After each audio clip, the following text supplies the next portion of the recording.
Hello and welcome, my name is Sarah and today we are going over traits in the Sims 4 Studios and the Mod Constructor 5. As you can see, I've already created like some type of trait. I just wanted to give you guys an overview in the Mod Constructor 5 of how it looks. We will not go over into details in this. I will not be testing it in game, but I just wanted to give you guys a overview of how things look if you're stuck with traits. So here in the Mod Constructor 5, I like to use this to give myself a better overview of traits, of things. As most of you guys know already, I need stuff to be organized. So we here have the trait info. I already filled it in, but basically the name of your trait and a description of your trait, and then the icon of your trait. It's all very simple, basic. Everything is always the same in a Mod Constructor 5 for any other mods that you are creating. And then we have types, and for types we have a few options to choose from. So we got personality, what is basically the trait you choose from in CAS.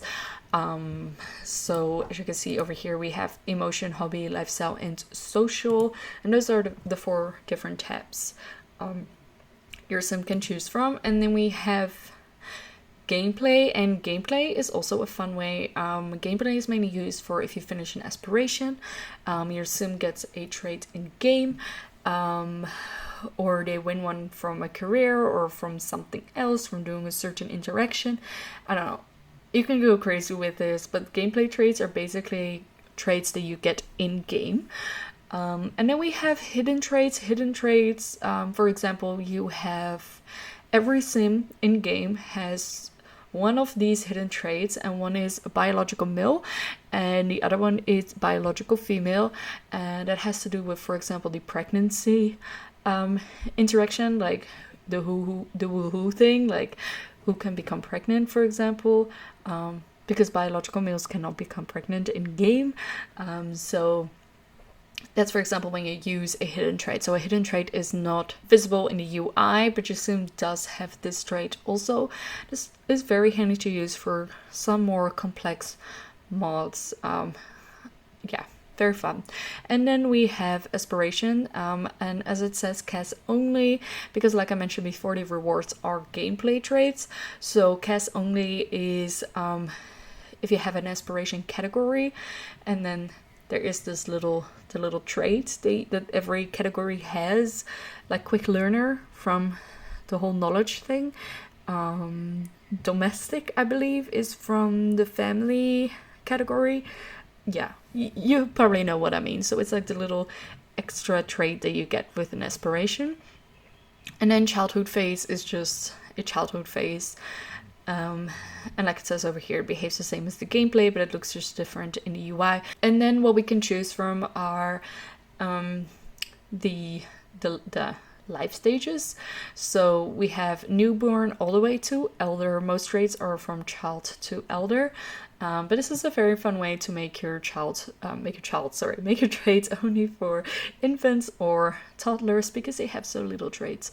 It's fun to add a few more. And then if we want to continue down this really long list, I just want to say that like modifiers are fun to use. So modifiers, for example, is if we click here on skills and then add, we have fitness here at the top. If we select that, we could just say Sims with this trait will be quicker in gaining the fitness scale. Same for the needs. Like the need to use a shower or something, or all that kind of stuff. That's what you can choose over here. I don't really want to go over all of this. Like everything has a good description of what they do, so you could just go and read them. Broadcasters, they are definitely fun to use. Broadcasters, for example, if you have the werewolf pack, then Sims who are in their werewolf form and are werewolves, they scare other Sims. So other Sims get a buff, and that says scary werewolf. I don't know. I haven't played The Sims in a while, okay? But they get a buff. So if your sim is out in the world and you see a werewolf, then they might get this scared buff. And that's basically what broadcasters do.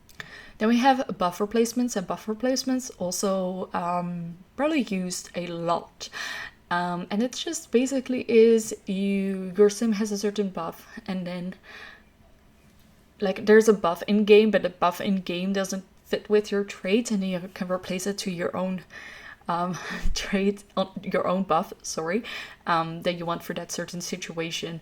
We'll go over and look at that later on in the Sims 4 Studio, because I have like a little overview to like explain it better. And then social interactions, I would just leave that blank in the Mod Constructor 5 because it uses script files and I like to use the XML injector, so that's why I prefer to use it in the Sims 4 Studios. So yeah, we'll also have a look at that. And then special cases, also fun to use.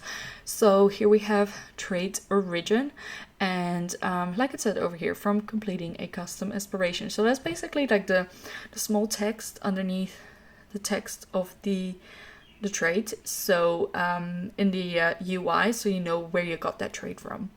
And then there are another few things that we can click on, like immune to death,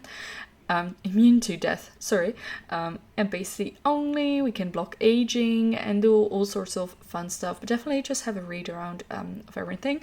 And then there are ones and figures. Of course, every trait has its own ones and figures set. Leaving this blank right now because we will be going over ones and figures as well. So yeah, and that's basically the traits, like how I like to make my traits, but definitely have a good read around of what everything is. And then I want to go into the Sims 4 Studios. So here I have opened the trait Loves Outdoors. It's one of my favorite traits, and I just wanted to go over this for a little bit and explain to you, like, I feel like most people get stuck in the, like, don't get stuck in the part of creating the trait, but get stuck at the part of how to make the trait function in game. Especially as a beginner, like I struggled with that for a really long time, and then I realized it's so freaking simple. So to go over that, let's go over that first. Is we have here a interaction from in-game from the Loves Outdoors, and this interaction is the end use about outdoors. So if your sim has the Loves Outdoors trait, then they sometimes get this interaction that they can be excited about the outdoors when talking to another sim. And the only thing that you have to add, I'm going all the way down. So the only thing that you have to add to make this interaction only visible and possible for Sims with the trait Loves Outdoors is at this section over here. And this is a whitelist trait. So whitelist traits basically means that it's only doable if your sim has that trait that is mentioned. So in this case, it's the traits Love Outdoors. If you want, you can add more traits underneath it. And if you would say blacklist trait instead of whitelist traits, so change the whitelist to blacklist, that means that everyone will have that interaction except for sims with the trait mentioned underneath. So you can add as many traits as you want. But in this case, it's only the Loves Outdoors, because only sims with the Loves Outdoors trait get this interaction. So you can add this to any other interaction. So it doesn't have to be a social interaction, but it could also be objects or other things. Any interaction you can add this to. And so it will make that interaction only available to those with that trait. And I feel like that was just a very important thing to mention, because like I mentioned earlier, I feel like a lot of people just get stuck on that. Well, at least I know I got stuck on that, okay?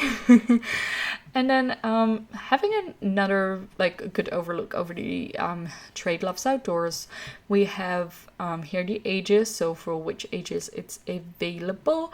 And now we have the buff replacements that I was talking about earlier. And so have a look at this first buff replacement. We have the buff Camping Forest Refreshed. So I've added those here as well, so we can have a good look at it. And that's basically the buff when your sim goes camping. So as you can see, the buff description over here, it says, nothing relieves stress like some time in the great outdoors. Refreshed. Mood is happy. So your sim will get that buff, but in this case, because it's added to the buff replacements, they basically just say this buff needs to be replaced with this buff. So having a look at that buff, it now says, sim who love outdoors will find the fresh air and beautiful scenery of the forest rejuvenating. I don't know if I pronounced that correctly, but okay. So yeah, it will change the buff for that sim. And also the mood type is happy, but you can, for example, say the sim will be inspired instead of happy, or they could be very angry for certain things.